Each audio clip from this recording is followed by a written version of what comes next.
उत्तराखंड के एक ऐसे पर्वत के दर्शन आज हम आपको कराएंगे जो लाखों लोगों के लिए आस्था का केंद्र बना है। ये पर्वत टिहरी जिले में है। खैट पर्वत पर अप्सराओं का वास है। इन्हें यहाँ आज भी देखा जा सकता है। गढ़वाल इलाके में वन देवियों को आछरी और मातरी के नाम से जाना जाता है। बताया जाता है कि यहाँ आछरियों को जो लोग एक बार भा जाते हैं वो उन्हें मूर्छित करके अपने पास रख लेती हैं और अपने लोक में ले जाती हैं।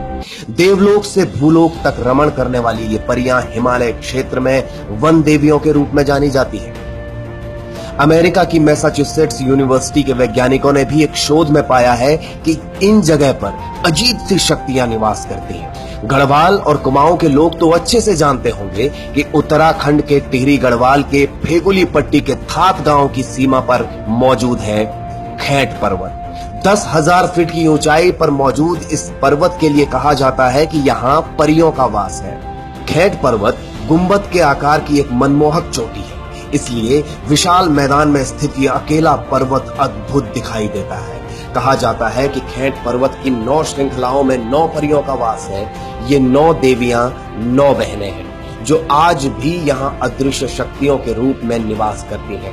इसका अनुमान इसी से लगाया जा सकता है कि अनाज कूटने के लिए जमीन पर बनाए जाने वाली ओखलियारी यानी ओखली यहाँ दीवारों पर बनी है। बड़े बड़े वैज्ञानिक भी इस जगह पर आकर हैरान हैं। हैरत की बात तो ये है कि इस वीराने में खुद ही अखरोट और लहसुन की खेती होती है। जहां मां बराड़ी का मंदिर गर्भजोन गुफा में है।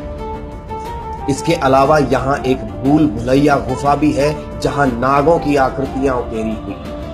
कहा जाता है कि यहाँ नैर और थुनैर नाम के 2 वृक्ष हैं जिनके पत्तों की मनमोहक खुशबू हर किसी के मन को भाती है। कुछ लोग कहते हैं कि ये वही एड़ी आछरी या योगिनियां या रण पिचासनियां हैं जिन्होंने अंधकासुर दैत्य विनाश में महादेव कैलाशपति शिव का साथ दिया था और कुछ कैलाश जाने के वक्त यहीं छूट गई थी। इसी चोटी में मखमली घास से ढका एक खूबसूरत मैदान है जहां से नजरें उठाते ही सामने फैली हिम चोटियों के दर्शन होते हैं। टिहरी जिले के थात गांव से 5 किलोमीटर दूरी पर स्थित खैट खाल मंदिर है। इसे भी रहस्यमयी शक्तियों का केंद्र कहा जाता है। इस तरह की कुछ ऐसी कहानियों से भरा हुआ है हमारा उत्तराखंड। हम आपको कुछ और भी ऐसे ही रहस्यों के बारे में बताते रहेंगे जिनको देखकर मालूम होता है कि उत्तराखंड वास्तव में देवभूमि है।